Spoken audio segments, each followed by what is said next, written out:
সাহাবায়ে কেরাম যখন এই সন গণনা নিয়ে বৈঠক করেন, তখন রাষ্ট্রীয় বিভিন্ন চিঠি মদিনা থেকে খলিফাদের বিভিন্ন চিঠি যখন বিভিন্ন জায়গায় যেত, মাস লেখা থাকতো রমজান, এতই রমজান, কোন সালের রমজান সেটা আর লেখা থাকতো না, কারণ সন গণনা তখন হিজরি সন শুরু হয়নি।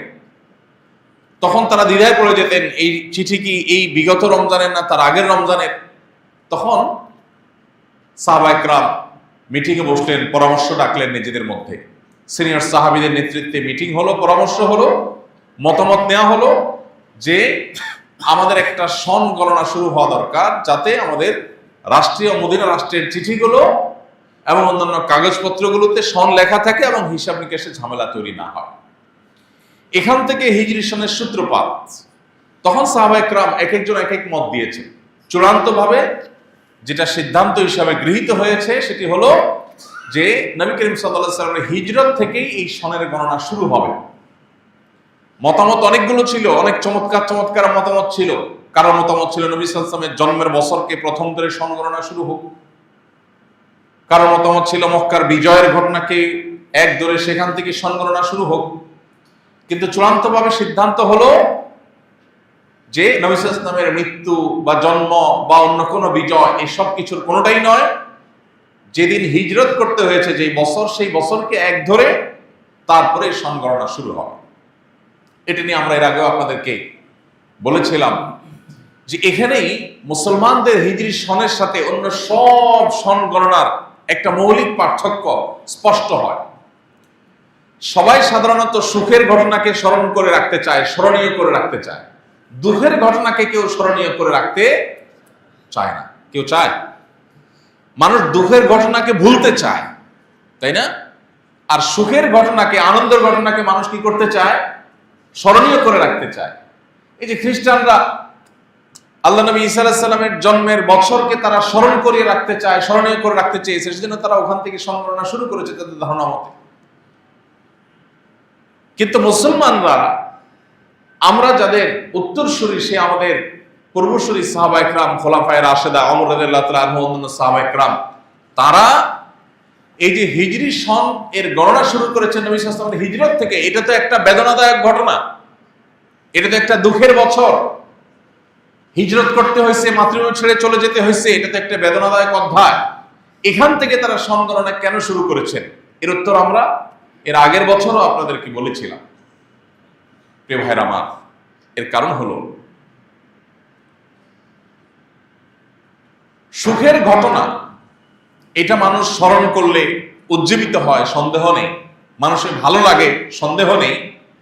কিন্তু মানুষের জীবনে ঘুরে দাঁড়াবার সূচনা হয়, সূত্রপাত হয় মূলত দুঃখের ঘটনা থেকে।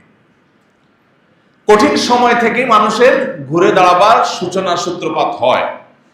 ভালো সময় থেকে মানুষ ঘুরে দাঁড়ায় না, ভালো সময় থেকে মানুষ খারাপের দিকে যায়, খারাপ থেকে মানুষ ভালোর দিকে আসে। হিজরত এমন একটা ঘটনা, যেই ঘটনার পর সাহাবায়ে কেরাম মদিনার মতো একটা রাষ্ট্র উপহার পেয়েছে। হিজরত এমন একটা ঘটনা, যেই ঘটনার পর সাহাবায়ে কেরাম পৃথিবীর সবচেয়ে বড় পরাশক্তিতে পরিণত হতে পেরেছে।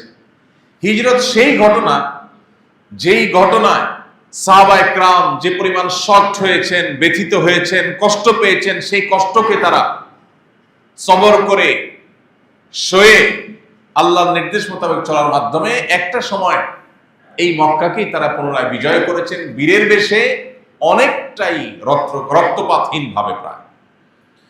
তো এই জন্য হিজরত যুগে যুগে মুসলমানদেরকে প্রেরণা দিবে যে যদি সাফল্যের পথ মানাতে চাও, যদি তুমি বিজয়ী এর বেশে পৃথিবীতে মাথা উঁচু করে দাঁড়াতে চাও, যদি তুমি আল্লাহর প্রিয় পাত্র হয়ে বেঁচে থাকতে চাও, ইমানদার হিসাবে যদি আল্লাহর কাছে জান্নাতি হিসাবে বিবেচিত এবং তালিকাভুক্ত হতে চাও, তাহলে হিজরতের চেতনায় উজ্জীবিত হওয়ার বিকল্প কোনো পথ তোমার সামনে খোলা নেই। এই বার্তা সাহাবায়ে কেরাম আমাদেরকে দিতে চেয়েছেন, কিয়ামত পর্যন্ত আগত ইমানদারদেরকে দিতে চেয়েছেন। সেই বার্তা আমরা কতখানি গ্রহণ করছি, সেটাই হলো গুরুত্বপূর্ণ বিষয়, সেটাই হলো মূল বিবেচ্য বিষয়। প্রিয় ভাইরা আমার, আজ ভোগবাদী এই পৃথিবীতে যেদিকে তাকাবেন আপনি, আমরা প্রায় এই কথা বলার চেষ্টা করি, চতুর্দিকে শুধুমাত্র ভোগের আয়োজন, ভোগের আহ্বান। একমাত্র আপনি দেখবেন ইসলাম আপনাকে ত্যাগের আহ্বান করে, ইসলাম আপনাকে স্যাক্রিফাইসের আহ্বান করে, ইসলাম আপনাকে আত্মনিয়ন্ত্রণের আহ্বান করে, ইসলাম আপনাকে হিজরতের চেতনায় উজ্জীবিত হতে আহ্বান করে। ইসলাম আপনাকে বলে আপনি হিজরতের চেতনায় উজ্জীবিত হন, মানে ত্যাগ করতে শিখেন, ছাড় দিতে শিখেন, স্যাক্রিফাইস করতে শিখেন। কোনো কিছুর প্রতি আপনার লোভ হয় এবং সেটা নেওয়ার সুযোগও আছে, বাট আল্লাহ নিষেধ করেছেন আমি আমার লোভকে জয় করব, আমি স্যাক্রিফাইস করব। এই শিক্ষা শুধু ইসলামই দিবে আপনাকে, আর পৃথিবীর কোন আইডিওলজি আপনাকে ত্যাগের শিক্ষা দিবে না। সবাই আপনাকে শুধু ভোগের শিক্ষা দিবে। আজকের যে যুদ্ধবাজদের জয় জয়কার গোটা বিশ্বে আমরা দেখতে পাচ্ছি, এই পৃথিবীতেও যদি আপনার অস্তিত্বকে টিকিয়ে রাখতে হয় তাহলে ভোগ নয়, আপনাকে স্যাক্রিফাইসের, ত্যাগের চেতনায় উজ্জীবিত হতে হবে। প্রিয় ভাইরা আমার, হিজরতে আমাদের সবচেয়ে বড় এই যে শিক্ষা লুকায়িত আছে, সেটি যেন আমরা ধারণ করতে পারি। এই জন্য আমাদের পূর্বসূরীরা হিজরতকে মূল ধরে এই হিজরি সন গণনা শুরু করেছে। প্রতি বছর হিজরি সন আসে, হিজরি সনের প্রতিটা মাসে, প্রতিটা বছরের শুরুতে বিভিন্ন প্রান্তে প্রান্তে দাঁড়িয়ে আমি মুসলমান হিসাবে কতটা মুহাজির হতে পেরেছি, আমি মুসলিম হিসাবে কতটা ত্যাগী হতে পেরেছি, কতটা স্যাক্রিফাইসকারী হতে পেরেছি, এই হিসেবটা আমাদেরকে মেলানো দরকার। আমরা যদি মানব ইতিহাসের শুরু থেকে আজ পর্যন্ত দেখি, আমরা যদি কোরআনে কারীমের পাতার পর পাতা উল্টাই, আমরা দেখতে পাবো আল্লাহ রাব্বুল আলামিন কোরআনে কারীমের পাতায় পাতায় হিজরতের গৌরব গাথা, হিজরতের গৌরবোজ্জ্বল ইতিহাসের কথা আল্লাহ তাআলা আলোকপাত করেছেন, আলোচনা করেছেন। আমাদের সেগুলোকে স্টাডি করতে হবে, পড়তে হবে। আপনি কোরআনে যদি তাকান, সূরা কাহাফ, জুমার দিনে যেটি পড়ার জন্য নির্দেশনা রয়েছে হাদিসে, আমরা অনেকে নিশ্চয় আজকে তেলাওয়াত করেছি জুমার দিনে। এই সূরা কাহাফের 9 থেকে 26 নম্বর আয়াত পর্যন্ত 17টি আয়াতে আল্লাহ রাব্বুল আলামিন কিছু বিপ্লবী বীর যুবকদের ঘটনা এবং ইতিহাস আলোচনা করেছে, যাদেরকে কোরআন এবং হাদিস তথা ইতিহাস হাজার হাজার বছর পরও আসহাবে কাহাফ বলে জানে। এই হাজার হাজার বছর আগে আসহাবে কাহাফের কিছু যুবক, কিছু তরুণ, আল্লাহ তাআলা তাদের সম্পর্কে বলেছেন যে ইন্নাহুম ফিতয়াতুন আমানু বিরাব্বিহিম ওয়াজিদনাহুম হুদা। তারা এমন কিছু যুবক ছিল যারা তাদের রবের প্রতি ঈমান এনেছে। সাধারণ কোন তরুণ নয়, সাধারণ কোন যুবক নয় যে রাস্তায় হেয়ালিপনা করে বেড়ায়, সাধারণ কোন যুবক নয় যে রাস্তায় দোকানে দোকানে রেস্টুরেন্টে আড্ডা মেরে মেরে তাদের যৌবনকে নষ্ট করে। এই হেয়ালিপনায় ডুবন্ত যুবক নয়, এমন যুবক যে যুবক ঈমানি চেতনায় উজ্জীবিত, যে যুবক তার গন্তব্য সম্পর্কে খবর রাখে, যে যুবক তার রবের পরিচয় পেয়েছে, যে যুবক সচেতন, সতর্ক, দায়িত্বশীল, আদর্শবান যুবক। আল্লাহ তাআলা বলেছেন তারা ঈমান এনেছে তাদের রবের প্রতি, ওয়াজিদনাহুম হুদা। ঈমান আনার পর সেই ঈমানকে ধরে রাখার জন্য তারা সংগ্রাম করেছে, হিজরত করেছে, স্যাক্রিফাইস করেছে, ত্যাগ করেছে। আল্লাহ রাব্বুল আলামিন তাদেরকে, তাদের হেদায়েতকে বৃদ্ধি করেছে, তাদের হেদায়েতকে আল্লাহ তাআলা বাড়িয়ে দিয়েছেন। তারা হেদায়েতের উপর আরো বেশি অটল এবং অবিচল থাকতে পেরেছে।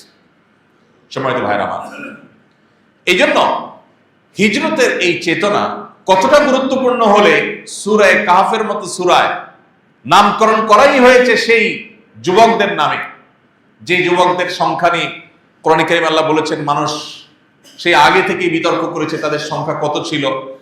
তবে তাদের সংখ্যা যাই থাকুক, তাদের সাথে একটা কুকুর ছিল এবং তারা বিশুদ্ধ মত অনুযায়ী 7 জন ছিলেন, কুকুর সহ তারা 8 জন। তারা যেখানে বসবাস করেছেন সেই জায়গাটা আজকের পৃথিবীতে, আজকের ভৌগোলিক মানচিত্রে, আজকের ভৌগোলিক অবস্থানে কোন জায়গায় ছিল সেটা নিয়ে অনেক মতভেদ আছে। অনেকে বলেছেন জর্ডানে ছিল, অনেকে বলেছেন আজকের তুরস্কের মধ্যে পড়েছে।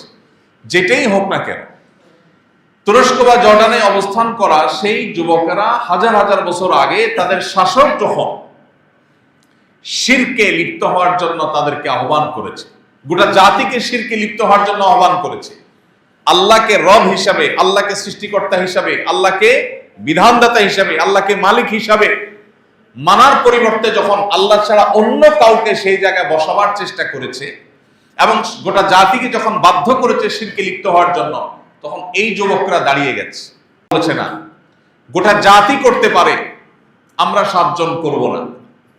আমরা আমাদের রবের পরিচয় পেয়েছি, আমাদের রবের প্রতি ঈমান এনেছি, রবের সঙ্গে আর কাউকে আমরা শিরক করব না। তারা যখন অটল অবিচল ছিল, আল্লাহ রাব্বুল আলামিন আসহাবে কাহফের সেই যুবকদেরকে হেদায়েত করলেন, তাদেরকে আল্লাহ পথ নির্দেশ করলেন, গাইড করলেন। তারা সেই এলাকা ত্যাগ করলো, তাদের সাথে একটা কুকুর, সেই কুকুরও তাদের সাথে চলে আসলো।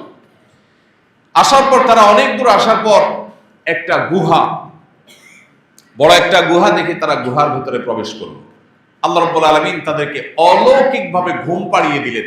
এই 17টি আয়াতে বিস্তারিত বিবরণ আল্লাহ তাআলা উল্লেখ করেছেন নিজেই।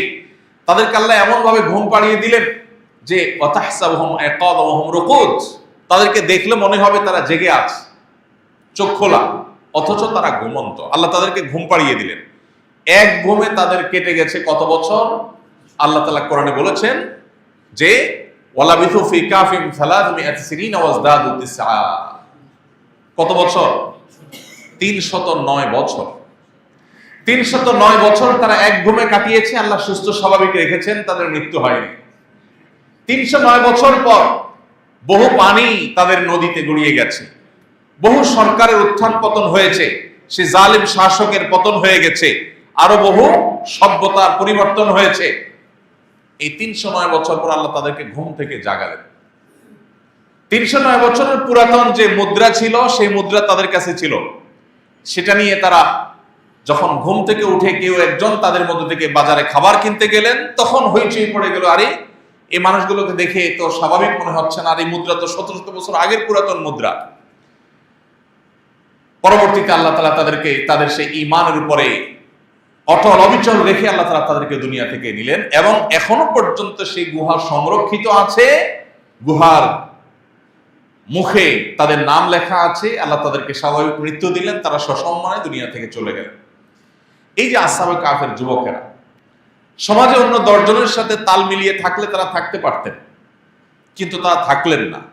তারা যে জায়গায় আল্লাহর ইবাদত করা যাচ্ছে না এবং নিজের অস্তিত্ব টিকানো যাচ্ছে না, সেখানে থাকতে হলে ইবাদত, আল্লাহর দাসত্ব, গোলামি এবং ঈমানের সাথে স্যাক্রিফাইস করে থাকতে হবে। তো ঈমানকে স্যাক্রিফাইস করে আমি থাকবো না, এই চেতনা যখন উজ্জীবিত হয়েছে, ঈমানের জন্য প্রয়োজনে সবাইকে স্যাক্রিফাইস করব, সেই চেতনা যখন তারা ধারণ করেছে, তখন তাদের জন্য সহজ হয়েছে সবকিছু ছেড়ে ছুড়ে চলে আসাটা। আর যখন তারা চলে আসছে, আল্লাহ তাআলার সাহায্য তাদের জন্য শুরু হয়ে গেছে।